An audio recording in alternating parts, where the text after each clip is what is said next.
Los obstáculos a la participación de las mujeres han sido identificados por varios expertos, como por ejemplo la exclusión de las instancias directivas de los partidos políticos, así como el hecho que los partidos privilegian las candidaturas masculinas y excluyen las candidaturas femeninas en las elecciones internas. El menor financiamiento de las candidatas mujeres también ha sido identificado como una barrera importante, además de un aparente discurso de descalificación hacia grupos de mujeres, incluyendo mujeres políticas en medios de comunicación tradicionales, pero sobre todo en redes sociales. Tema que el PNUD está analizando actualmente, escuchando las redes e identificando estos contaminantes de información que distorsionan los mensajes para proporcionar soluciones innovadoras. En Panamá, solo 1 de 5 representantes en la Asamblea Nacional es mujer. En las últimas elecciones, Panamá mejoró levemente el número de mujeres en la Asamblea Nacional, alcanzando el 22.5%.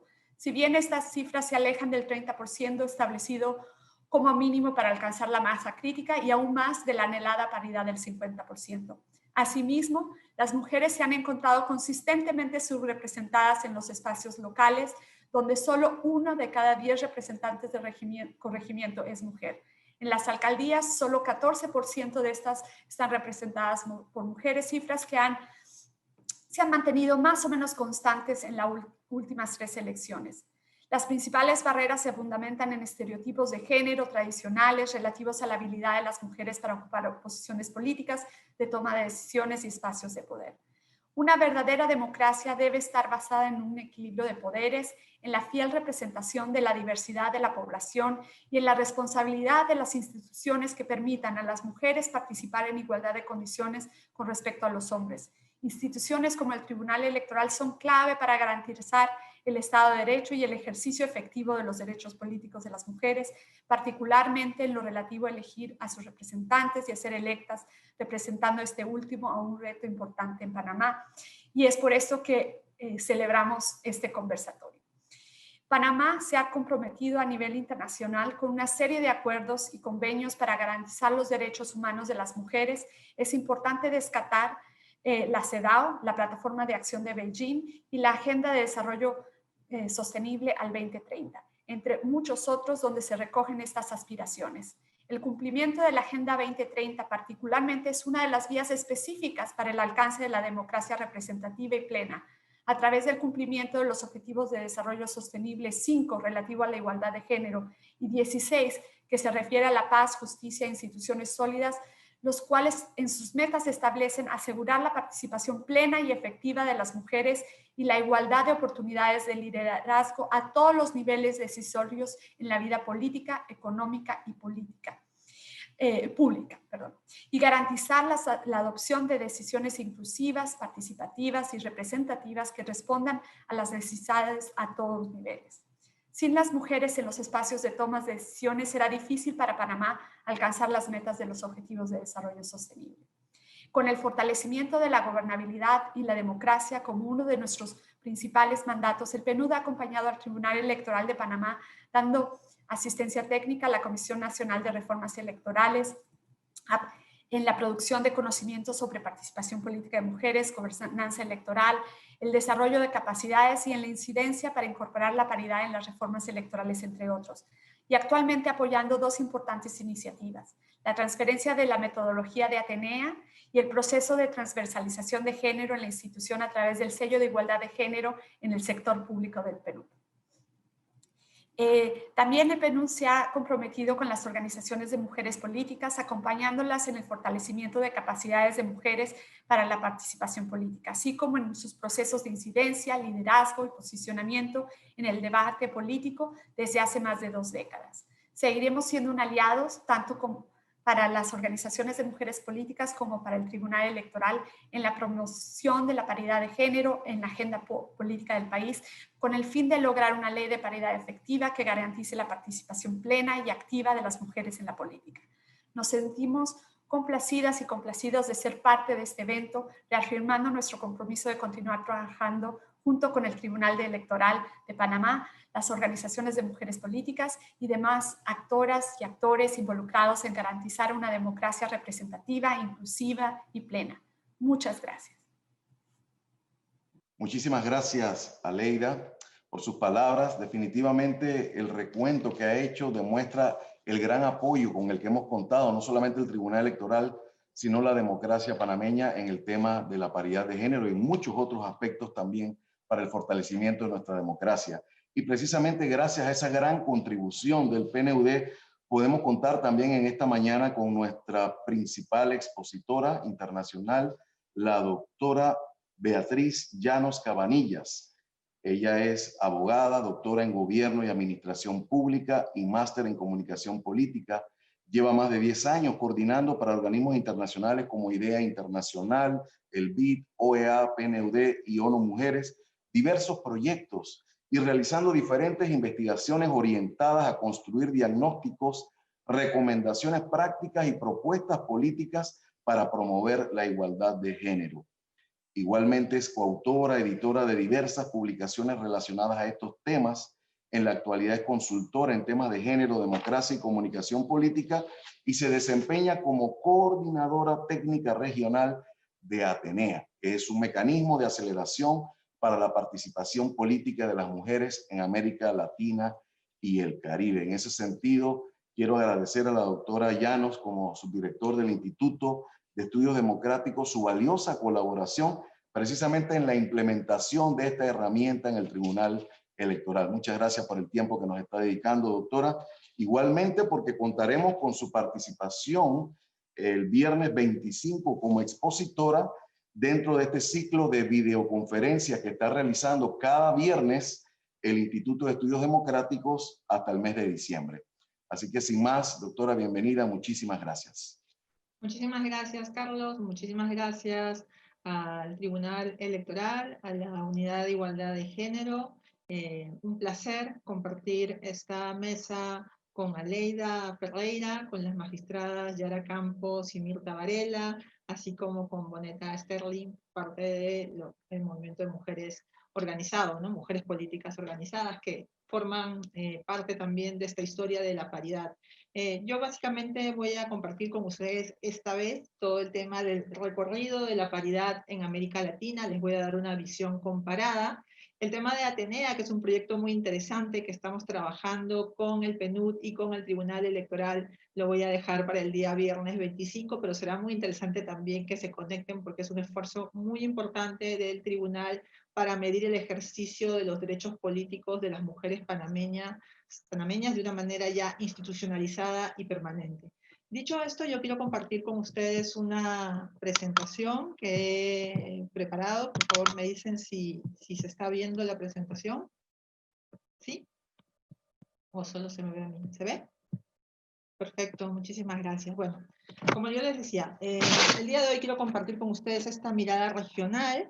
Básicamente lo que vamos a ver en esta presentación son 5 momentos que me parecen interesantes y un buen insumo para el proceso panameño. En primer lugar, una mirada comparativa de los datos, es decir, cuánto se ha avanzado en temas de participación política de la mujer en diferentes niveles, desde los promedios regionales, y estos son básicamente resultados de una investigación comparativa que hemos realizado en el marco de este proyecto Atenea que tenemos con PNUD, ONU Mujeres e IDEA Internacional, que se llama Surcando Olas y Contraolas, una mirada paritaria a los derechos políticos de las mujeres en América Latina, donde ustedes van a poder encontrar toda esta información comparativa con mayor detalle. En segundo lugar, también quisiera compartir con ustedes cómo se han logrado estos cambios, ¿no? Cuáles han sido los factores dinamizadores del cambio en la región y de que ahora podamos hablar de una ola paritaria dentro de América Latina. También compartir cuáles son algunos de los detalles de esta legislación paritaria que se ha venido desarrollando en la región, cuáles son los países que ya la han implementado y cuáles son los mejores o peores diseños que tenemos en la región para lograr una mayor eficacia respecto de la elegibilidad de las mujeres. También compartir con ustedes algunos impactos cuantitativos que además nos dan algunas lecciones respecto de los diseños y respecto de la legislación. Y finalmente algunas estrategias que han ayudado en los países que hemos observado a lograr que esta legislación paritaria eficaz respecto de la elegibilidad pueda ser finalmente sancionada. En ese sentido, respecto del primer punto, ¿no? Si tuviéramos que mirar cuáles son los cambios que se han producido en la región desde la década de los 90, que es donde empezamos nosotros la medición, porque es a partir de esa época en que encontramos datos comparativos, lo que tenemos es un primer hallazgo que nos dice que efectivamente la región sí ha tenido avances respecto de la participación cuantitativa de las mujeres, es decir, las mujeres han mejorado respecto del acceso. En la década de los 90, si ustedes ven, ahora lo van a ver mejor porque acabo de ampliar la pantalla, si ustedes ven los porcentajes de mujeres en parlamento, en gabinetes ministeriales, en concejalías, tenemos que estos rondan en torno al 10%, 14%, 10,6%, ¿no? Es decir, en una presencia bastante limitada, solo 1 de cada 10 representantes eran mujeres. Y vamos a ver que nuestro gráfico nos muestra que hay una tendencia al alza para llegar al año 2018-2019 con porcentajes importantes que están en torno a la mencionada masa crítica, ¿no? Ese porcentaje que según la teoría está en torno al 30% y que permite a las mujeres, si es que implementan acciones críticas, lograr cambios dentro de las instituciones. Y en ese sentido vemos que, por ejemplo, las parlamentarias han pasado de un 10,6 a un 27,9, que las ministras han pasado de un 9% a un 30,3%, que las concejalas han pasado de un 14% a un 28,6%, ¿no? Pero este avance es también desigual, porque si ustedes observan el dato de mujeres en alcaldías, lo que vamos a encontrar es que los porcentajes se han incrementado, sí, pero muy poco, ¿no? Si en la década de los 90 teníamos un 5% de mujeres alcaldesas, en la década de 2010, o sea, 2018-2019, solamente tenemos un 13,3%. Es decir, este avance no ha tenido un impacto en el nivel local, que es un ámbito de especial preocupación en este momento respecto de la participación política. Es decir, los ejecutivos locales tienen un problema grave de subrepresentación de las mujeres, ya no solo desde una perspectiva de masa crítica, sino desde una perspectiva de paridad y desde una perspectiva del porcentaje que representamos en la población, que como bien se ha dicho, es el 50% y también el 50% de los electorados. También es cierto que, digamos, el enfoque que tiene este proyecto y esta investigación es intentar tener una mirada histórica, pero también una mirada más amplia respecto de los espacios en los cuales están las mujeres, y es por eso que también hemos analizado las instancias más altas del Poder Judicial, así como las cortes electorales, y también a los partidos políticos, ¿no?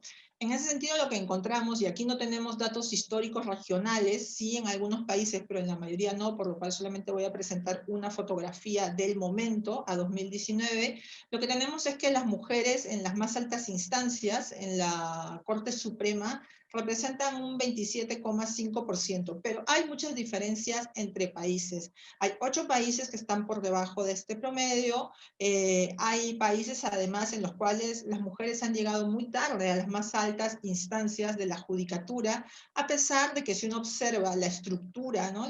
Toda la estructura del Poder Judicial, tenemos entre un 40 y 60% de mujeres en los niveles de judicatura en la base, ¿no? Digamos, mujeres juezas en otras instancias, no en la máxima instancia. Entonces, aquí se va a configurar una estructura piramidal de poder, que es lo que vemos en muchas instituciones públicas, ¿no? Más mujeres en la base, pero a medida que va subiendo la jerarquía, hay menos mujeres. En las cortes electorales tenemos un porcentaje incluso menor que en Corte Suprema, un 22,5%. Aquí estamos hablando nuevamente de promedios, y hay situaciones de exclusión incluso más llamativas que en la Corte Suprema, porque si en la Corte Suprema las mujeres llegaron tarde, en las cortes electorales de muchos países las mujeres todavía no han llegado, ¿no? Incluso la presencia de mujeres está por debajo del 10%, ¿no?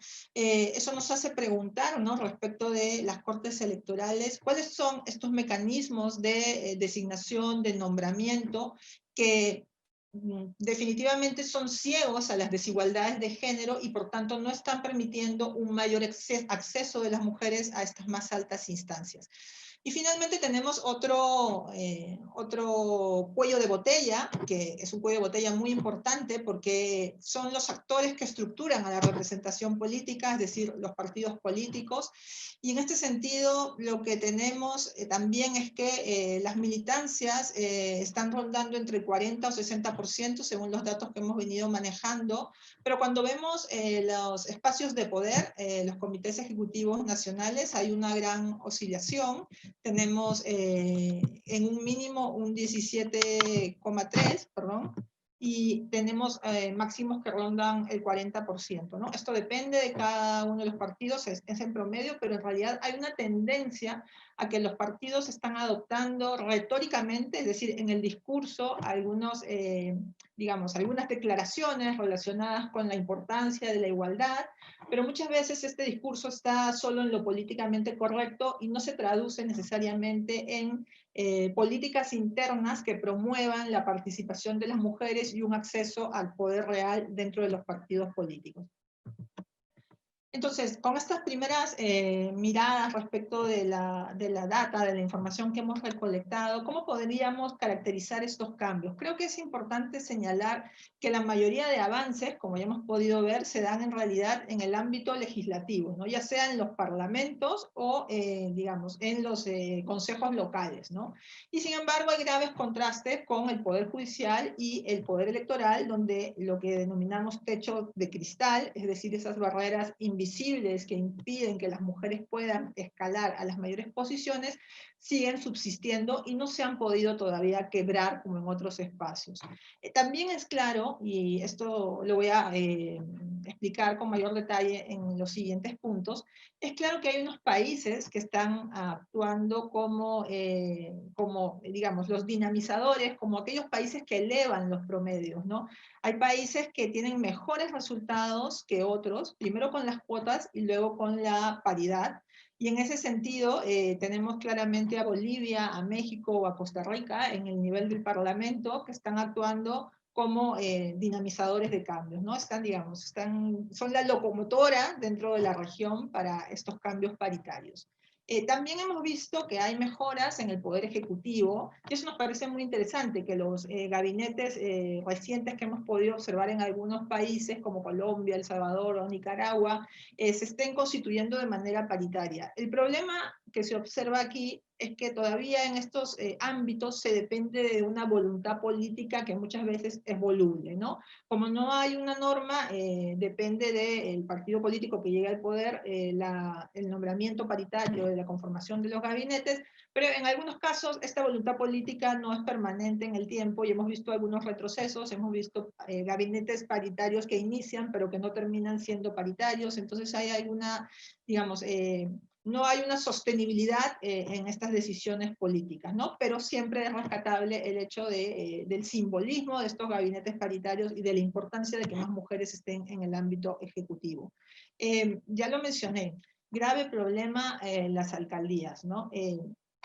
Solo como apunte, en aquellos países donde hay información, aquí pueden estar funcionando ciertos estereotipos que tienen los partidos políticos respecto de la posibilidad de que las mujeres puedan ser ganadoras en los ámbitos ejecutivos locales, porque la información que hemos podido observar es que en países como por ejemplo Perú, que es mi país y lo pongo sobre la mesa como ejemplo, en realidad no es tanto un problema de que se elijan pocas mujeres como de que se nominan pocas mujeres. Los partidos llevan pocas mujeres como candidatas a alcaldesas, ¿no? Entonces, esto nos habla de estos sesgos que tienen los seleccionadores muchas veces de considerar que las mujeres no van a ser competitivas en los ámbitos locales, ¿no? Entonces, hay un trabajo que hacer.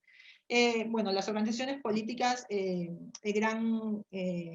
todavía es el gran desafío pendiente, porque yo quiero acá destacar una cuestión, que es que los cambios que hemos observado son cambios que no han nacido de la voluntad de los partidos políticos, sino son cambios que se dan a nivel parlamentos, con muchas alianzas, con muchos procesos de estrategias para lograr que estos parlamentos regulen la paridad, pero muchas veces los partidos políticos, en cuanto a estructuras, en cuanto a cultura política, no han internalizado estos cambios, ¿no? Y lo vamos a ver más adelante.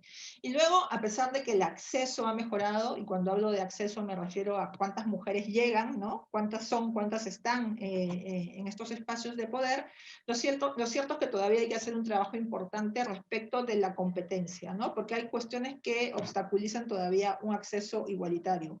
Aquí puedo poner como ejemplo países que tienen primarias, que es el caso de Panamá, países donde hay voto preferencial y donde se ha determinado que las mujeres tienen menor acceso a recursos para hacer un financiamiento de campañas adecuado, por lo tanto hay una desigualdad, hay una desnivelación de la cancha para la competencia, ¿no? Incluso hay países como Brasil, donde se ha observado que cuando hay financiamiento público para compensar estas desigualdades, el reparto no es equitativo, hay una serie de estrategias para no dar los recursos establecidos legalmente a las mujeres. Y luego también tenemos el problema de la cobertura mediática estereotipada, ¿no? En el sentido que todavía hay ciertos sesgos respecto de cómo se presenta a las mujeres políticas, que están muy centrados muchas veces en estereotipos, en su vida privada, y excluyen el discurso político de las mujeres. Entonces, digamos, en cuanto a las condiciones, todavía tenemos algunos problemas que deben ser resueltos. Ahora, a la pregunta de cómo se han logrado los cambios en el acceso, ¿no? Bueno, yo creo que ya he adelantado, he dado ya una pista, en el sentido de que estos han sido cambios legales, pero son cambios legales que además están anclados dentro de una obligación de los estados, ¿no? Los estados han suscrito compromisos internacionales y una serie de consensos que son obligatorios, ya sea jurídicamente o políticamente, respecto de aquellas acciones que deben realizar los estados para traducir lo que conocemos como la igualdad formal, es decir, la igualdad que está escrita en la Constitución, la igualdad que está escrita en los tratados, pero que se debe convertir en una igualdad sustantiva, en una igualdad real, en una igualdad en la práctica, ¿no? Entonces los estados tienen estos compromisos y las reformas legales han sido la estrategia privilegiada en América Latina para lograr forzar estos cambios. En una primera fase que podemos situar de manera general entre el año 91 y el 2008, a través de medidas de acción afirmativa, lo que son las cuotas, que eran medidas de carácter temporal, pensadas para que se pudiera incrementar la oferta electoral de las mujeres, o la presencia de las mujeres en las listas electorales, y que, bueno, fueron un primer gran avance. No tenemos por qué desdeñar el avance obtenido con las cuotas. Fue muy importante, fue un primer salto muy importante para la región. Sin embargo, progresivamente se fueron viendo las limitaciones de las legislaciones de cuotas, ¿no? En primer lugar, porque como no cambió la cultura política necesariamente de las organizaciones políticas, las cuotas fueron implementadas como techos, ¿no? Es decir, si la cuota establecía un mínimo de 30% de mujeres en la lista, los partidos presentaban como máximo un 30% de mujeres. No había un crecimiento por encima de lo establecido por la vía legal. Por otro lado, no todas las cuotas tuvieron buenos diseños, y en ese sentido en algunos países vimos mejores resultados, en otros países vimos peores resultados. En algún caso había cuotas sin sanciones, con lo cual los partidos no cumplían. En algún caso había cuotas laxas que se permitía llenar, digamos, si no se conseguían candidatas mujeres, como en el caso de Brasil y de alguna forma también en el caso de Panamá. Si no se llega al número establecido de mujeres, pues los partidos pueden llenar esas vacantes con candidatos. Luego tenemos también el contexto del sistema político electoral. Estas normas no actúan en el vacío, actúan dentro de unas reglas que están preestablecidas, y en ese sentido teníamos que ver la mayor o menor compatibilidad de las medidas con estos sistemas. Y con lo que he venido diciendo ya, creo que ya lo estoy reiterando, ¿no? Y es un mensaje importante. Quizás uno de los problemas para la implementación, que todavía lo encontramos también con la paridad, es que la cultura política no termina de ser permeada por estas disposiciones, ¿no? Que en realidad, digamos, una cosa es la ley y otra cosa es la cultura política, pero la presunción era de que a medida que se fueran generando cambios con las leyes, pues la cultura política también podía acompasar estos cambios hacia la igualdad, pero eso no ha sucedido necesariamente. Entonces, con todo este bagaje de las leyes de cuota y con todos los aprendizajes que generaron las leyes de cuotas dentro de América Latina, pasamos a una segunda fase que empieza en 2008 y que estamos viviendo hasta este momento, que es de un avance progresivo hacia medidas de paridad política electoral, es decir, medidas que están pensadas para incluir porcentajes de 50%, 50% hombres y mujeres en las listas electorales, ¿no? Y estas medidas, dependiendo del país y dependiendo también de otros factores, han resultado en procesos y cifras inéditas de acceso de las mujeres a estos espacios de representación, particularmente en los parlamentos, ¿no? Lo que también hay que señalar es que en estos avances no han estado ajenas ni exentas ni exentos estos procesos de resistencias a las reformas. Es decir, la idea que les quiero transmitir es que los cambios no necesariamente son procesos unívocos, no necesariamente son procesos estáticos, ¿no? Siempre que se ha querido realizar una innovación, han venido mecanismos de resistencia a estas innovaciones. Mecanismos que han intentado evitar las reformas, un ejemplo claro en la región que se repite además en todos los países cuando se inicia este proceso de aprobación de la paridad, pero también de las cuotas, es la discusión del mérito, ¿no? Que solamente aparece cuando son las mujeres las que quieren obtener una igualdad sustantiva en el ejercicio de sus derechos, pero que no aparece cuando son los candidatos hombres los que han estado históricamente, ¿no? Está también los diversos incumplimientos que han habido respecto de las medidas y por eso hemos tenido cada vez más la necesidad de refuerzos legales o candados legales a medida que se producían estos incumplimientos, ¿no? Hay también estrategias para menoscabar, ¿no? Digamos, el objetivo de todas estas medidas siempre hay que mirarlo como el logro de una igualdad real, de una igualdad sustantiva. Y en ese sentido, muchas veces se puede aprobar la medida, pero también se puede aprobar medidas imperfectas o se pueden construir estrategias para que el resultado sea menor al que esperamos al diseñar este tipo de normas, ¿no? Así, por ejemplo, tenemos el hecho de que en algunos países, cuando se ha aprobado la paridad, el mecanismo de resistencia era, bueno, aprobamos la paridad en las listas, pero las primeras ubicaciones son asignadas desproporcionadamente más a hombres que mujeres, ¿no? Y de esa manera manejamos el impacto de la regulación que hemos diseñado. Las válvulas de escape, que es claramente el caso panameño, es decir, si no llegamos a número de mujeres, pues entonces hay un mecanismo para acreditar que no necesariamente se cumple la cuota, entonces debilitamos el diseño. Y también ha habido reformas claramente para revertir o distorsionar, es el caso de Honduras, por ejemplo, donde el reglamento de la paridad y alternancia señala que la alternancia no es la ubicación de un hombre o una mujer, sino que se va a contar en cada 3 espacios de la lista, ¿no? Entonces es una manera de distorsionar conceptos que en la práctica desvirtúan, revierten las reformas, ¿no? Y la resistencia más fuerte que también hemos visto en la región y que cada vez está más documentada y donde cada vez está trabajando más es el tema de la violencia de género en el ámbito político, lo señaló Aleida. Muchas veces tendemos a pensar que la violencia solamente es una violencia física, pero en realidad hay tipos de violencia psicológica, tipos de violencia económica. La violencia también puede estar en diferentes espacios, como en el espacio virtual, que ahora va a ser el escenario privilegiado de las campañas electorales y los procesos electorales en plena pandemia, ¿no? Y en este juego que hay de cambios y resistencias, lo que sí tenemos claro es que ha surgido un nuevo paradigma. Y ese paradigma es la democracia paritaria como horizonte político, ¿no? Al cual los países están apuntando.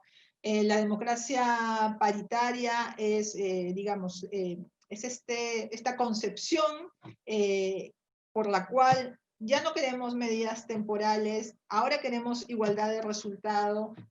Pensamos que es necesario la reconfiguración del poder político, ¿no? Es decir, el poder tiene que ser poder ejercido por hombres y mujeres de manera igualitaria, ya sea en el acceso, es decir, cuántas mujeres pueden llegar, ya sea en las condiciones de la competencia, pero también cuando llegan las mujeres y en las instituciones, porque esto no solamente es un deber de las mujeres, sino, digamos, de las instituciones en sí mismas, de las instituciones democráticas, en representar los intereses de las mujeres que todavía no llegan a la agenda política, a la agenda pública, ¿no? Es, digamos, es un mandato de la democracia y de nuestros sistemas democráticos poder saldar esa deuda pendiente que señalaba la magistrada Yara Campos con los derechos de las mujeres que todavía no terminan de llegar a las agendas en la dimensión que se necesita y con la velocidad que se necesita, sobre todo en tiempos de pandemia. Bueno, aquí yo quería darles una mirada muy panorámica, porque esto es una historia desde 2008, pero quiero como darles algunos mensajes clave de hasta dónde hemos llegado en materia de legislación paritaria.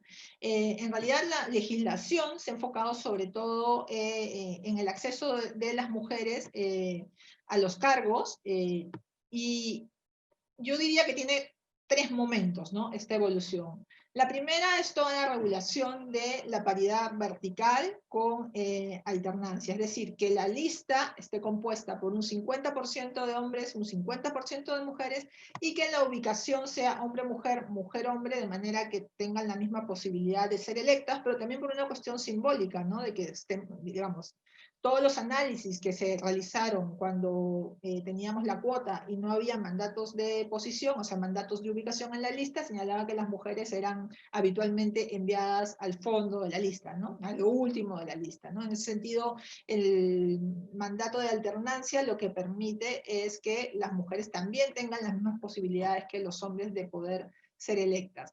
Y lo que tenemos aquí es lo que también pasó con las cuotas, reformas mejor diseñadas y reformas peor diseñadas, ¿no? O sea, digamos, lo que va a pasar es que cuando tenemos reformas mejor diseñadas, es decir, mecanismos de paridad mejor diseñados, vamos a tener mejores resultados, y cuando los tenemos con un diseño más débil, pues los resultados, los impactos respecto de la igualdad de resultados no van a ser los mismos, ¿no?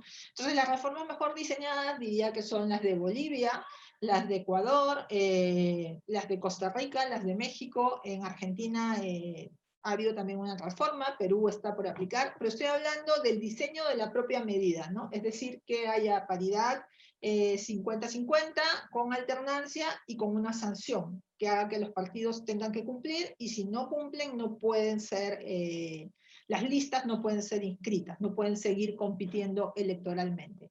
Y hay unas reformas que tienen válvulas de escape o que tienen diseños débiles. Yo colocaría aquí a Honduras, donde la paridad se aplica a las internas, ¿no? O las primarias, como les quieran denominar, o a las listas que no han sido, digamos, confeccionadas en procesos de primaria. También colocaría aquí a Panamá, por la válvula de escape que ya hemos comentado y porque tampoco tiene un mandato de alternancia, y colocaría, con unas particularidades que después voy a precisar, a Nicaragua, porque Nicaragua no ha regulado una sanción. Estoy hablando del mero diseño de la norma, ¿no? De la disposición de paridad. Ahora, desde este primer diseño hemos evolucionado a nuevas formas de paridad, y aquí viene la paridad horizontal, que es una respuesta a estas estrategias de resistencia que yo mencionaba previamente, en el sentido de que muchos partidos, no voy a decir todos, pero muchos partidos, esta es la tendencia, digamos, es que los partidos, cuando se ven obligados por normas externas, empiezan a identificar algunas estrategias electorales que les permitan lo que ya hemos visto, ¿no? Aminorar el impacto, ¿no? Entonces, lo que se vio en muchos países es que la desigualdad en la ubicación de las mujeres en las posiciones primeras de las listas era muy flagrante, ¿no? Estaban muy copadas por hombres y las mujeres eran relegadas en las posiciones número 1. Y ustedes me dirán, pero ¿por qué son importantes las posiciones número 1? Bueno, tiene que ver con la elegibilidad, porque en muchos países, dependiendo del tamaño de los distritos, la posición número 1 va a entrar, siempre va a entrar, depende también de cuántos candidatos son elegidos por parte del partido. Si el partido tiene pocos elegidos, el número 1 va a entrar de todas maneras, o el número 1 va a entrar de todas maneras, y tiene que ver también con una cuestión simbólica, ¿no? Es, digamos, la cabeza de lista, es, digamos, el líder o la lideresa del partido, es quien puede arrastrar votos, ¿no? Es como un premio también la posición número 1, ¿no? Entonces, como se vieron estas estrategias, este ha sido un avance que ha empezado a nivel jurisprudencial. México y Costa Rica son las autoridades electorales las que empiezan a mandatar que los partidos políticos tienen que distribuir también las cabezas de lista en un 50% de hombres y en un 50% de mujeres, y la primera reforma legal que establece este mandato es la de Ecuador, una reforma de este año, que a la vez ha cerrado las listas, ¿no? Entonces, digamos, va a haber un mayor impacto en relación a lo que tiene que ver con el sistema electoral, ¿no? Entonces, esto es también un tema que está en debate en este momento en la región, es decir, el tema de los encabezamientos y cómo hacemos para que también sean distribuidos de manera equitativa. Y luego tenemos bueno, yo le he colocado de una manera secuencial, pero en realidad son procesos que están yendo en paralelo, porque tenemos algunos países con paridad vertical discutiendo la paridad horizontal, y tenemos otros países que van en la avanzada, que ya están en la paridad en todo, ¿no? Es, por ejemplo, el caso de México en 2019, que ha aprobado la paridad, hace una reforma constitucional en 2014, y en 2019 hace la paridad en todo, es decir, en los tres poderes, en todos los niveles de gobierno, en los órganos autónomos, en los municipios indígenas. Entonces, en todas las estructuras de poder han regulado la paridad. Y tenemos también el caso de Chile, que es muy interesante, porque Chile va a tener una asamblea constituyente, y el diseño para la elección implica la nominación paritaria, pero también la composición paritaria. Entonces, yo diría que estamos en un momento de suma importancia, ¿no?, de los procesos de paridad en la región, un momento de efervescencia hasta 2019, que todavía estamos viendo qué va a pasar dentro de este periodo de COVID, pero el proceso de Perú, que ha regulado paridad en pleno COVID, nos da la esperanza de que este tema tiene que seguir en agenda, ¿no? Porque es importante. Es cierto que hay muchas prioridades, pero también este tema es un tema prioritario. Quien toma las decisiones no es un tema menor para la situación de las mujeres. En esta lámina rápidamente quiero comentarles algunos impactos cuantitativos y lecciones, ¿no?, de lo que yo llamo una ola paritaria en expansión. Son datos de la Cámara Baja Única, para que se vea, ¿no?, si realmente, bueno, vamos a regular la paridad, pero ¿cuál es el impacto cuantitativo? Bueno, en el caso de Bolivia, Bolivia tenía una representación de 23,9% en el año 2009, y empieza también con una aplicación progresiva. Bolivia tiene un mecanismo de elección mixto en distritos plurinominales y en distritos uninominales de su Cámara Baja, y la paridad empieza aplicándose solo a los distritos plurinominales. Cuando la reforma se completa y también se aplica a los distritos uninominales, es decir, donde se escoge solamente a un candidato, que en ese momento la discusión es ¿cómo hacemos compatible la paridad con el sistema electoral? Bueno, lo que hacemos es que en los distritos uninominales repartimos 50% para hombres y 50% para mujeres. Cuando Bolivia hace esta reforma, avanza a 53,1% de mujeres electas, y en este momento es el país de la región que tiene más mujeres electas. Otro de los temas que hemos venido abordando, ¿no? El caso de Costa Rica aplicó la paridad en 2014 y tuvo un primer retroceso. Pasó de un 38% a un 33%. Pero en el caso de Costa Rica, en las elecciones de 2014, se vio la importancia de la paridad horizontal. Es decir, este retroceso fue explicado en ese momento porque muchas mujeres no estaban en la cabeza de las listas, los encabezamientos eran mayormente masculinos, y el hecho de que los distritos fueran pequeños y el tema también de la competencia entre los partidos hizo que se desvirtuara este resultado. Y es por eso que a nivel jurisprudencial, en 2018 se aprueba la paridad horizontal, que en este momento está, digamos, en suspenso, pero ellos van a debatir qué es lo que va a pasar en las próximas elecciones. Luego tenemos el caso de México. Ustedes pueden ver las cifras. México es un laboratorio interesante, como ya he venido señalando. México, digamos, tiene diferentes reformas que han permitido muchos avances. En este sentido, ustedes pueden ver las cifras ahí, pero básicamente lo que hace México es regular todos los aspectos, ¿no? Es una regulación muy integral, regula la paridad en los distritos plurinominales, también en los distritos uninominales, también establece que las mujeres deben ser nominadas en distritos igualmente competitivos, es decir, esta tendencia que veíamos de ponerlas al fondo de la lista es una de las estrategias. Otra de las estrategias era, bueno, vamos a ponerlas en distritos perdedores, y esto no es una percepción, es un estudio que se realiza en México donde cuantitativamente determinan que las mujeres están siendo postuladas en distritos donde los partidos tienen un menor récord de victorias, ¿no? Entonces se establece un mecanismo complejo, pero que ha sido efectivo para que vayan hombres y mujeres en distritos competitivos, y luego también se ha establecido por mandatos de las autoridades electorales la paridad horizontal. Tenemos luego el caso de Ecuador, y aquí la lección es la compatibilidad con los sistemas electorales. Ecuador se ha mantenido en un 38% a pesar de que ha aprobado la paridad, pero esto tiene que ver con que tiene un sistema electoral en el cual las listas son abiertas, ¿no? Es decir, pueden postular mujeres en un 50%, pero el hecho de que el electorado sea el que finalmente defina a través de voto preferencial quiénes van a ser los electos, diluye el resultado, y aquí estamos en manos de un electorado que puede tener una mayor o menor sensibilidad a la elegibilidad de las mujeres. Es por eso que las listas cerradas son más compatibles con una igualdad de resultados 50-50. Y finalmente tenemos el caso de Nicaragua. Nicaragua es un caso interesante porque es un caso de paridad voluntaria por parte de un partido en este momento hegemónico, ¿no? También en un país que en este momento no hay una real competitividad, digamos, entre los actores políticos, pero Nicaragua empieza con un 41,3, el Frente Sandinista adopta la paridad voluntaria, ya al tener la mayoría de los escaños del Congreso, hace que el promedio del país sea muy alto, y cuando se aprueba legalmente en su primera aplicación, avanza hacia un 45,7%. Entonces lo que tenemos aquí es que los países han dado saltos cuantitativos importantes y hay varios desafíos respecto de la regulación, pero que se han ido, digamos, se han ido complementando, ¿no? A medida que se presentaban estas situaciones. Y algunos están por complementar, pero en todo caso, digamos, este escenario creo que nos da muchísimas lecciones respecto de lo que puede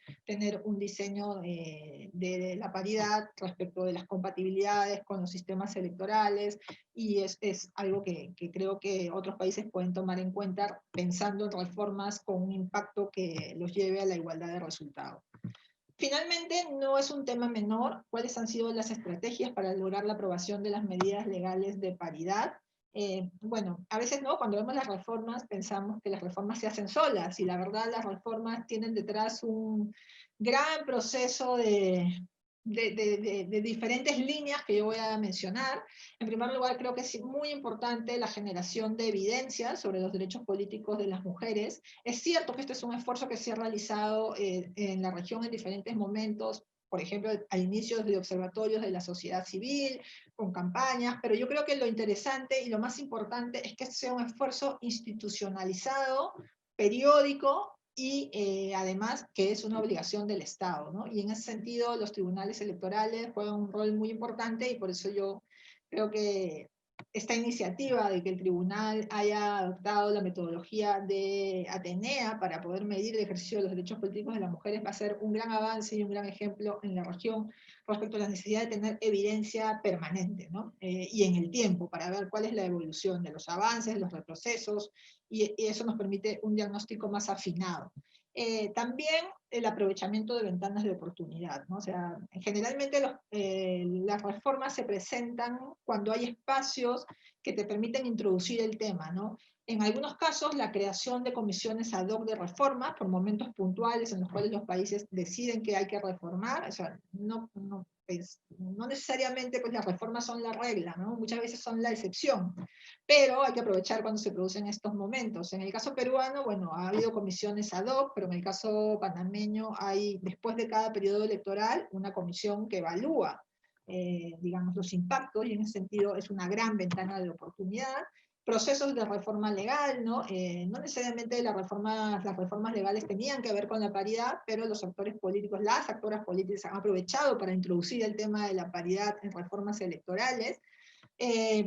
Procesos constituyentes, como el caso de Bolivia, como el caso de Ecuador o como el caso de Chile, ¿no? Donde, digamos, las mujeres en alianza han introducido el tema como un tema central de estos nuevos procesos y se va colocando el tema de la agenda paritaria, porque si no se coloca, espontáneamente no surge, ¿no? Eso es lo que vemos de la evidencia. Y claro, para que surja tiene que haber actores que impulsan estos cambios, hay actores dentro de la institucionalidad y fuera de la institucionalidad. Dentro, bueno, mecanismos de la mujer, entes electorales y constitucionales, mujeres políticas parlamentarias o en puestos, digamos, de representación popular, también ha habido líderes del Ejecutivo que se han sumado a estas propuestas, y desde fuera, muy importante, los movimientos feministas, los movimientos amplios de mujeres, la academia con perspectiva de género y las organizaciones internacionales que también han jugado un rol importante proveyendo de evidencia y asistencia técnica. ¿Dónde se ha avanzado más? Allí donde se han forjado alianzas y coaliciones, ¿no? Alianzas entre actores de espacios diversos, pero que necesitan fijar una agenda común para avanzar y multiplicar su incidencia, porque separados, la verdad que los impactos se limitan, ¿no? Y la experiencia dice que una vez que se concerta una agenda y se concerta acciones de incidencia, pues empieza a avanzar respecto de las reformas. Las capacidades institucionales de autoridades electorales comprometidas con la igualdad, con la igualdad de género también es importante. Hemos visto, ¿no?, cómo todo el tema de la paridad horizontal ha sido impulsada por autoridades electorales, entonces yo creo que son unos actores que han mostrado en los últimos años un gran dinamismo, ¿no? Y eso también hay que destacarlo. Y hay que hacer también un gran trabajo de incidencia con la opinión pública, ¿no? A veces pareciera que ya está todo explicado, pero en realidad todavía hay que seguir explicando, ¿no? El porqué de la paridad, ya sea con criterios de justicia democrática, ya sea también con criterios de mejora de la propia democracia, del sistema político, con criterios de desarrollo humano, de capacidades que las mujeres podemos aportar, pero en ese sentido es necesario seguir, digamos, explicando la opinión pública, generando opinión, y también hemos visto muchos ejemplos, y aquí quiero destacar el Red de Mujeres en Plural en México, que ha generado opinión, propuestas técnicas, acciones de cabildeo, entonces ha tenido una estrategia bastante organizada, y así podemos ver el resultado de la paridad en todo, ¿no? Y digamos, estas son algunas de las cuestiones que me parecía importante presentar para el caso panameño, y bueno, ya yo lo dejo aquí para poder entrar a una discusión ya más específica respecto del país. Muchísimas gracias. Muchas gracias, doctora Beatriz. Después de esta magistral exposición de la doctora Beatriz Llanos, vamos a darle la oportunidad a la magistrada suplente del Tribunal Electoral, Mirta Varela de Durán. El Tribunal Electoral ha desarrollado desde 1990 hasta la fecha quizás uno de los métodos más participativos e inclusivos de generar un proyecto de ley de reforma electoral. Lo llamamos la Comisión Nacional de Reformas Electorales. Y si hay alguien que ha participado muy de cerca en estos procesos de reforma electoral, es precisamente la magistrada Mirta Varela, quien es licenciada en Derecho y Ciencias Políticas de la Universidad de Panamá, tiene una maestría en Administración de Instituciones de Justicia, una especialización en Derecho Constitucional y es nuestra actual secretaria general. Magistrada, por favor, cuéntenos su experiencia. La idea es de que conversáramos acerca de las experiencias, de lo que ha sido sobre todo la última reforma electoral y su incidencia en las elecciones, en la elección sobre todo, digamos, del grupo de las mujeres. ¿Aló? Sí, en el grupo de las mujeres, la incidencia y el impacto que tuvo, ¿no? Inicio manifestando que es importante hacer un recorderis de qué fue lo que se presentó, digamos que el proyecto inicial presentado en cuanto a paridad de género por la Comisión Nacional de Reformas Electorales en ese momento del 2015, que se reunió por todo un año. En el 2016 fue presentada a la Asamblea Nacional, cuando establecía en el articulado, entre otras cosas, en primer lugar, que en las elecciones primarias se debían presentar en las votaciones, en aquellos circuitos plurinominales, que son aquellos donde se elige más de un diputado, se iban a presentar dos listas junto con las boletas, una de mujeres y otra de hombres. El pudiera elegir entre mujeres y hombres para constituir las listas de los circuitos plurinominales. Y la idea que fuera en alternancia y se decidía, aquellos que estuvieran por la cantidad de votos iban a decidir las posiciones en las postulaciones en las generales. Esto era parte del articulado, igual que se mantenía lo del 50%, la participación se establecía que se debía sugerir que las mujeres estuvieran representadas un 50% en postulaciones, igual que los varones, el 50%, y de forma con alternancia. También tenía un parágrafo donde se estipulaba de que si no eran presentadas las listas o las postulaciones en atención a lo esbozado anteriormente, iban a ser rechazadas. Era una sanción muy explícita que se daba, se imponía, hasta que se solucionase la situación. Iban a ser rechazadas las postulaciones. Bueno, este esquema, obviamente, lo que tenemos actualmente no fue aprobado en la Asamblea. Lo que tenemos hoy día es que fue eliminado, las listas estas para los circuitos plurinominales fue eliminado y quedamos con que se impulsara en los partidos políticos en sus elecciones internas hasta las elecciones generales, el 50% de participación femenina y el 50% de participación de hombres, que se impulsara internamente a los partidos políticos a promover a mujeres para que se postulasen, y se mantenía también el articulado referente a que si no eran presentadas de acuerdo a esta norma, iban a ser rechazadas hasta que se subsanase esa situación. Sin embargo, volvimos en su párrafo final al contenido de la clásica válvula de escape, de que si la secretaría de la mujer de cada partido comprobaba pues que no había un 50% de participación de mujeres, iban a ser llenadas por candidatos varones. Entonces, esto, tal como lo dijo la doctora Beatriz y lo han reiterado innumerables veces, de que ha sido el esquema que ha debilitado tremendamente la participación de la mujer, que realmente haya una representación de mujeres, y también han incidido, digamos, que hay otros factores. Otro elemento que puedo señalar aunado a esto, a mi juicio, fueron las primarias. Las primarias, si bien tuvieron como un impacto y de inmediato hubo que organizarla a lo interno, prácticamente fue algo como que llegó como algo inesperado, que tuviéramos que hacer primarias el año anterior a las elecciones y en esas fechas. Solamente se postularon candidatos principales, no se postularon candidatas suplentes o candidatos o candidatas suplentes. Entonces sentimos que eso también debilitó cómo íbamos a armonizar, articular o hacer esa evaluación, esa ponderación de la participación de la mujer y del hombre, la paridad, cómo iba a ser evaluada si solamente fueron candidatizadas principales. Entonces, ese es otro elemento que tenemos que la sociedad tiene que estar realmente muy pendiente de lo que suceda. Ahora mismo sabemos que se está reuniendo la Comisión de Reformas Electorales. Es un momento importante para toda la sociedad donde se están debatiendo que se quiere mejorar toda la normativa de cara a lo que hemos visto en las elecciones pasadas, del año pasado. Así es que es importante seguirle el paso. ¿Qué más? Hay otros elementos que inciden definitivamente, y también lo mencionó la doctora Beatriz, que el órgano legislativo realmente, yo siento que la sociedad, los movimientos, los grupos, las redes, tienen que exigir el cumplimiento de pactos y convenios y tratados internacionales que ha suscrito nuestro país. Esto no es una cuestión que es opcional. Panamá tiene que ya acatar las reglas y las normas internacionales, porque esos convenios y esos tratados, sobre todo de derechos humanos, son parte de ese bloque de constitucionalidad. No lo podemos ver como algo aislado, que si Panamá se compromete o no. Panamá tiene que cumplir con ese ordenamiento internacional, sobre todo en derechos humanos.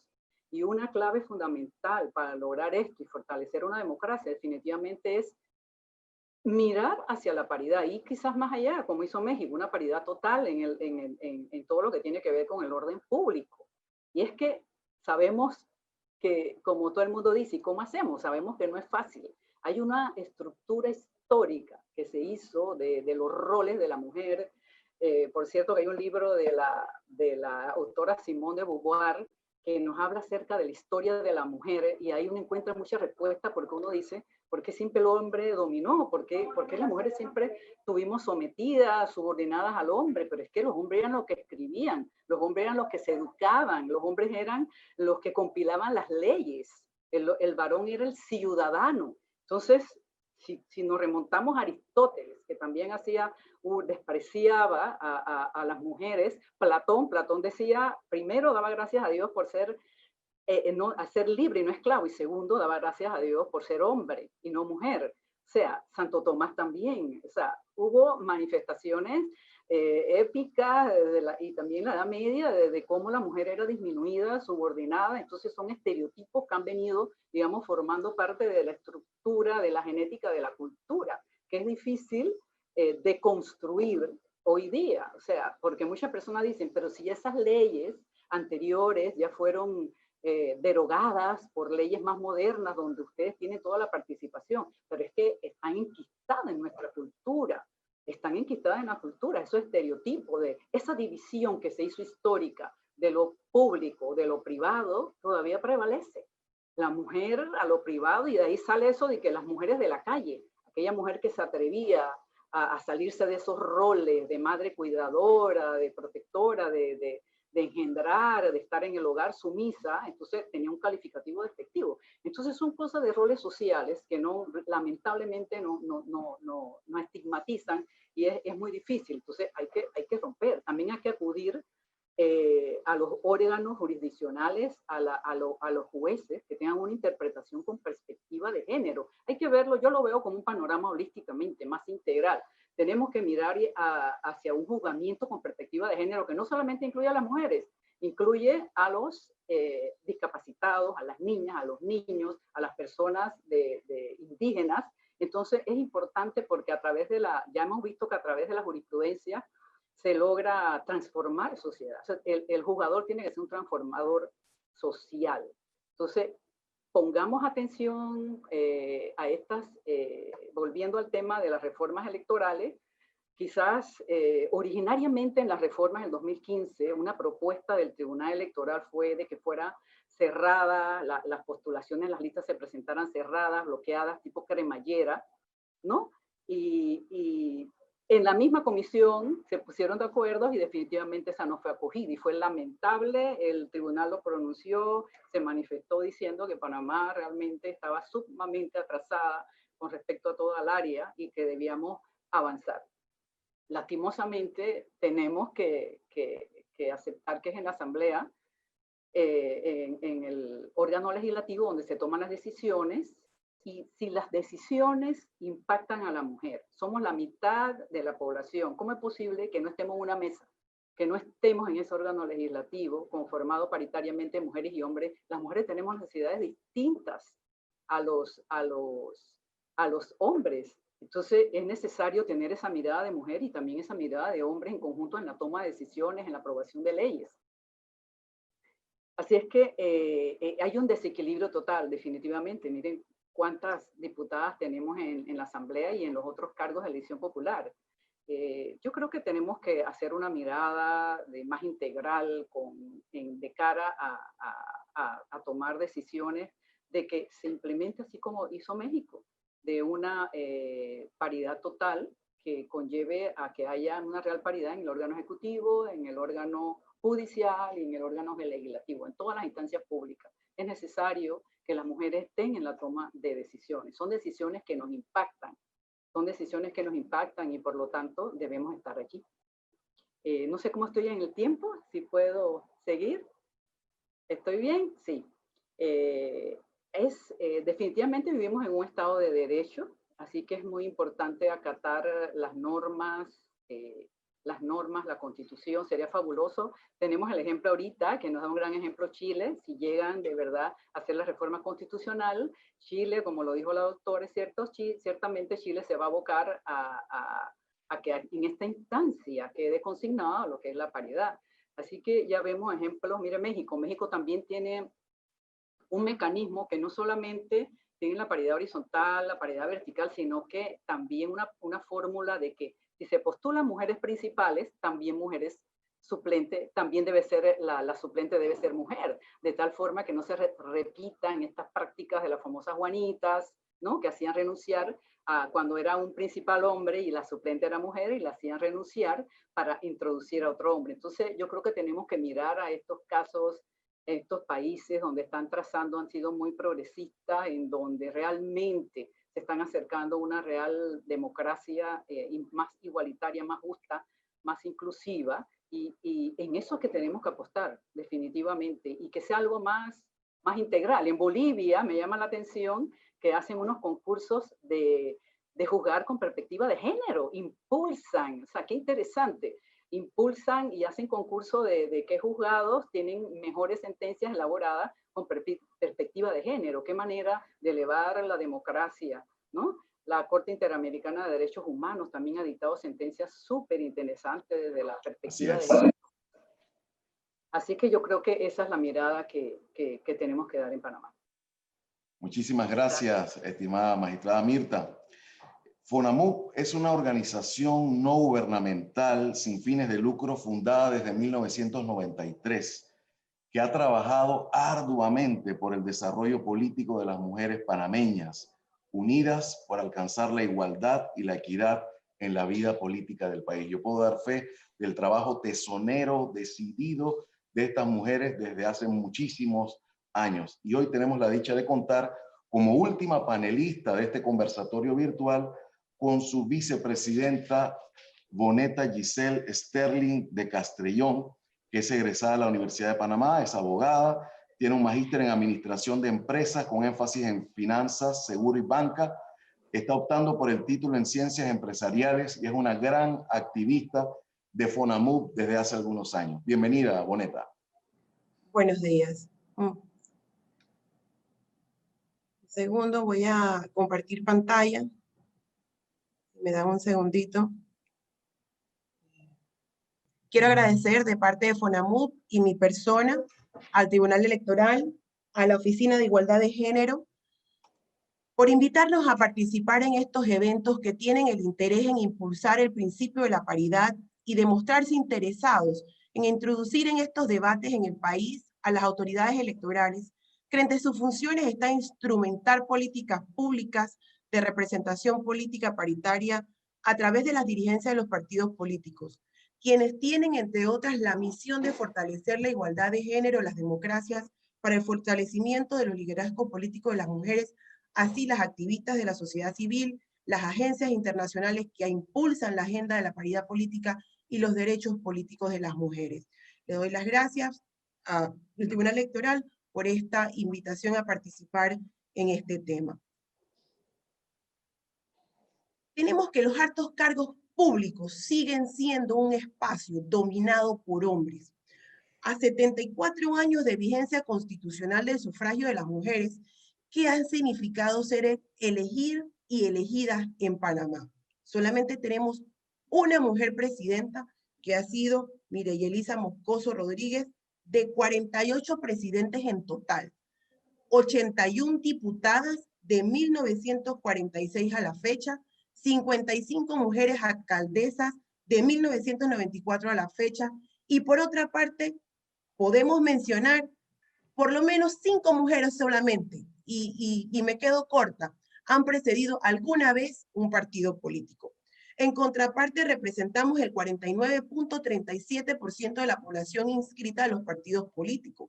La paridad constituye un principio de democracia convencional, así como el máximo estándar para asegurar el derecho de las mujeres a ser electas en condiciones de igualdad con los hombres. Dicho estándar se ha convertido además en una aspiración, una lucha política en Panamá, en lo que, contando no previamente con acciones afirmativas como las cuotas, se están impulsando actualmente propuestas de reforma, así como el debate parlamentario y electoral en torno a la necesidad de dotar a un mayor impulso a la participación política de las mujeres a través de este tipo de mecanismos. En esta gráfica podemos ver que si la realidad de la participación política de la mujer panameña se evidencia a través de los números, por ejemplo, en las postulaciones a cargos principales en los últimos 5 años electorales, no hemos superado ni el 17%. En el 99, solamente, de acuerdo a la gráfica, tenemos un 13.23% de mujeres electas, en el 2004 un 13.98%, en el 2009 15.7%, 2014 14.98% aproximadamente, 2019, perdón, 16.64% de mujeres electas. Si no accedimos en la gráfica anterior a postularlo, mucho menos íbamos a acceder a suficiente número de postulaciones. Era casi imposible esperar mayores porcentajes de mujeres electas si no habían postulado.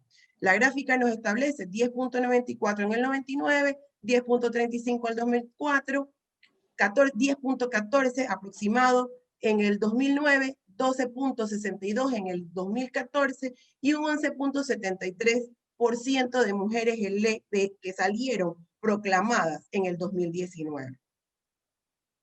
Como podemos apreciar, el comportamiento de las postulaciones de los partidos políticos en las elecciones del 2019, ninguno cumplió con la norma del 50% ni se acercó a ese porcentaje.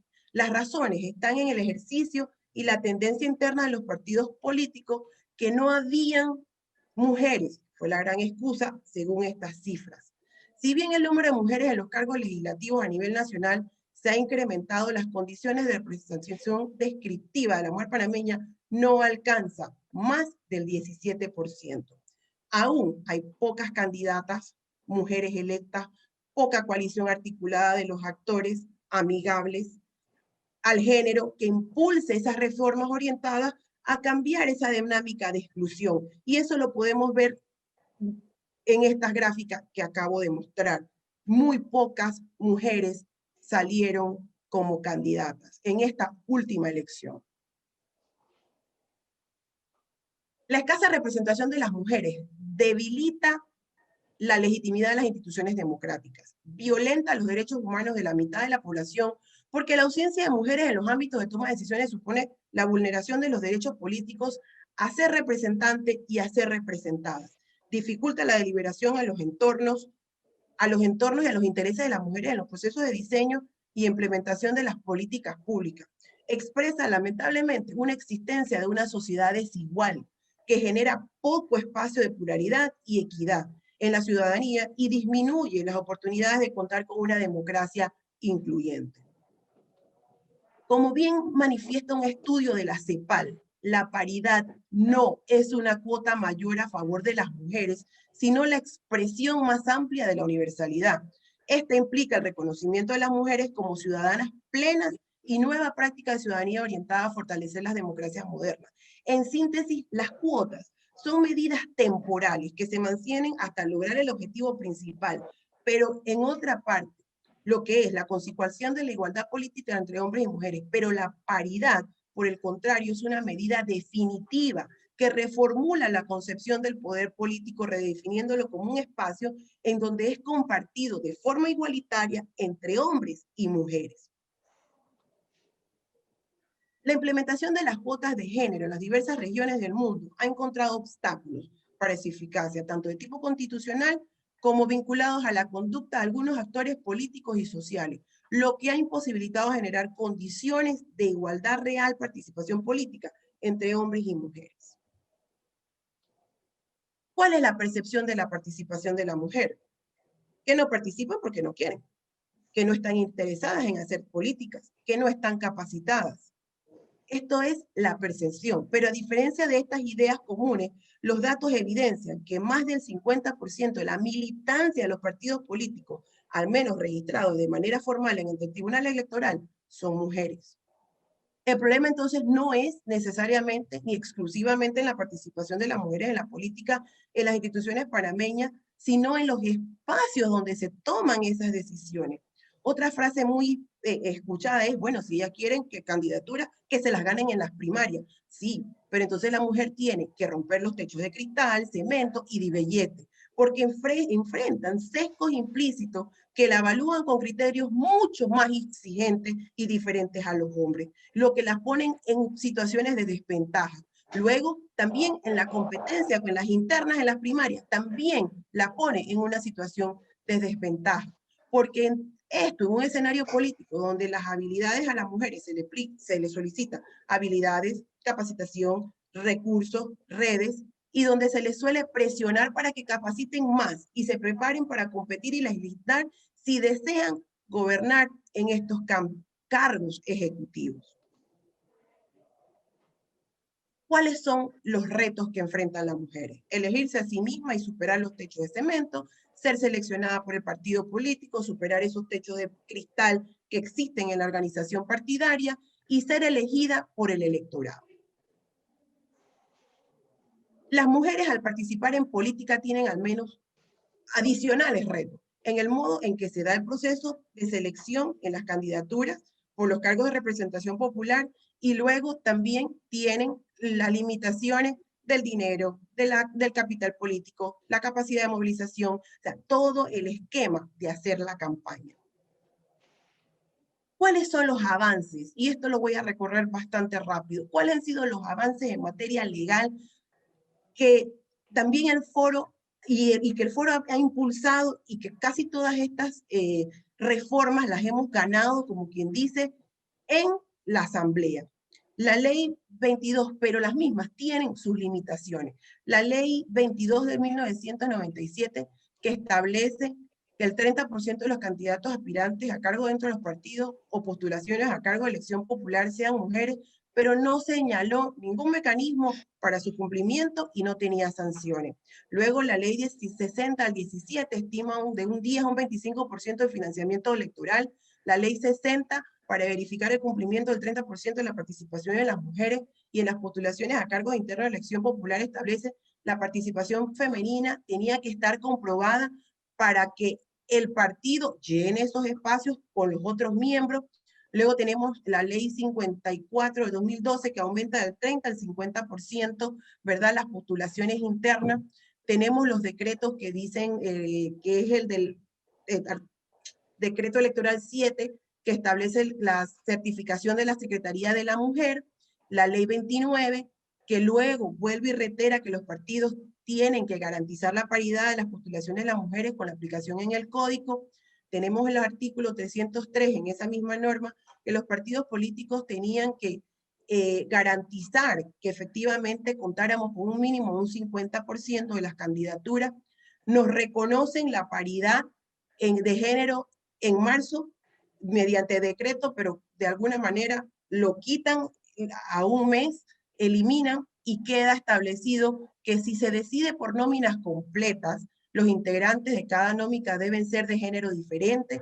Derogan el artículo del decreto 19 para garantizar la paridad de género en el proceso electoral. Es decir, lo que habíamos ganado lo perdimos, y queda de esta manera. Se establece que si un partido escoge solamente candidatos principales, quienes sean elegidos como suplentes de común acuerdo con el colectivo, debe escoger una persona de distinto género del principal. Entonces, como ve, tenemos una paridad relativamente ganada, pero con muchas limitaciones. ¿Cuáles son los desafíos que enfrentamos nosotros desde nuestra perspectiva?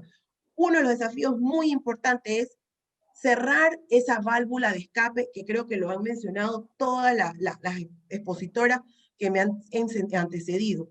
Frente al escenario nacional, prioricemos en esta intervención, por ejemplo, en eliminar de la ley aquella válvula de escape para no cumplir con ese porcentaje donde se establece, en los casos en que la participación femenina, de manera comprobada por la Secretaría de la Mujer del partido, sea inferior al porcentaje establecido en la norma, los partidos podrán complementarlos con otros aspirantes a los respectivos cargos. Entonces, esto es uno de los desafíos que actualmente contamos.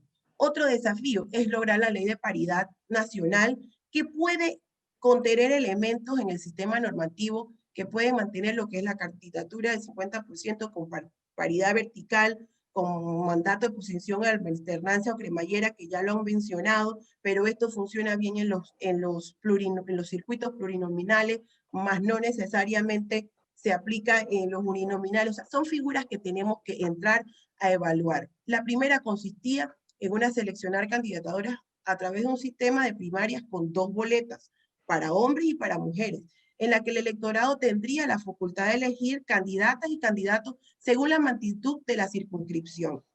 mantener el sistema de selección en las candidaturas primarias, pero también cambiar el modo. En este sistema de cremallera, el individuo con más votos en cualquiera de las dos listas seguiría a la persona con más votos de la otra lista. La paridad política de género logra superar diversas dificultades vinculadas a la aplicación de cuotas.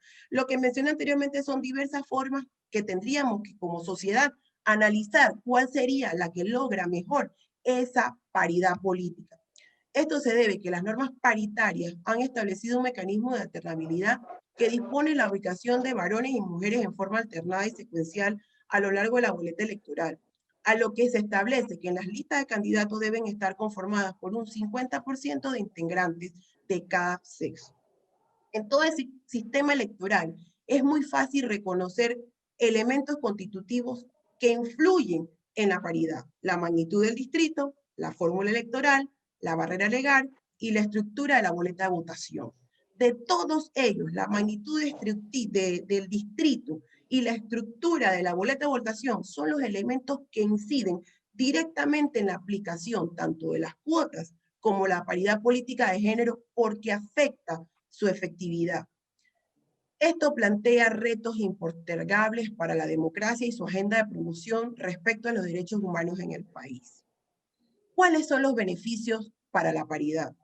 No es un problema de hombres contra mujeres, pero hay una evidencia que cuando hay mujeres en los espacios de decisión, hay más posibilidades y resultados que muestran que las políticas benefician mucho más a las familias, a las mujeres y a la sociedad en general.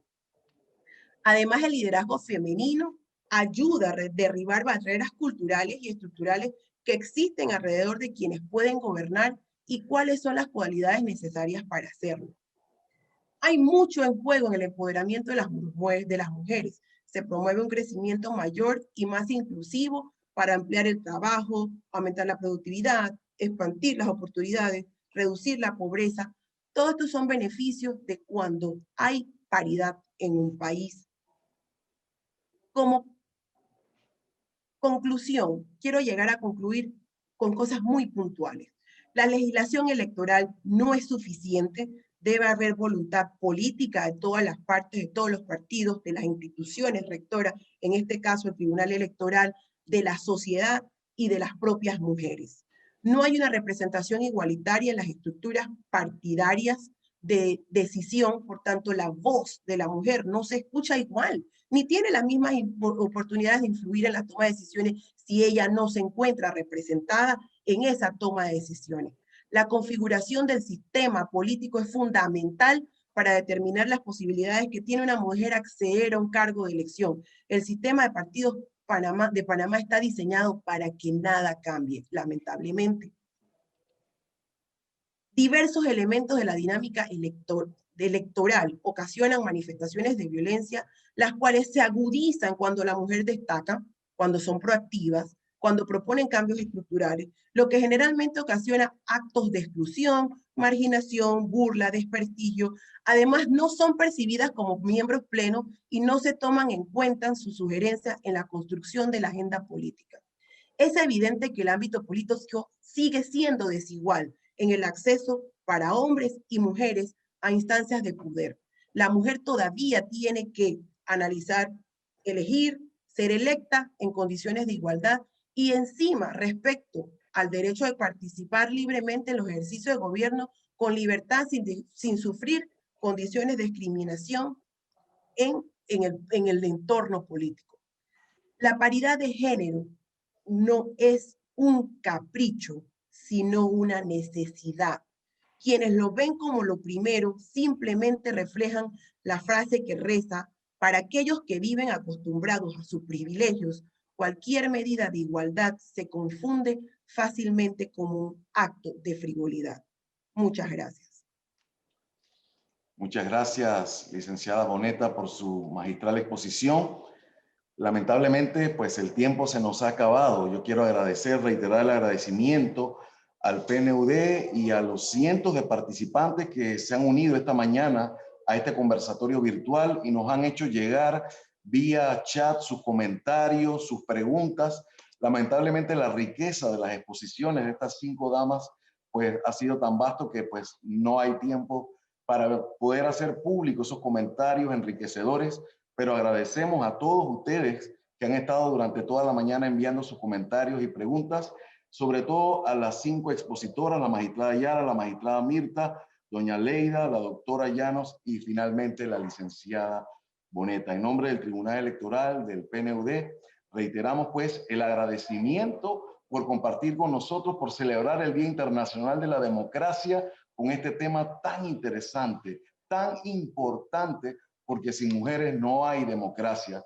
Y por último, invitarlos para que este viernes a las 2 de la tarde se conecten al canal de YouTube del Instituto de Estudios Democráticos, cuando tendremos la magistral exposición del doctor Simón Pachano con el tema calidad de la democracia, conceptos y retos actuales.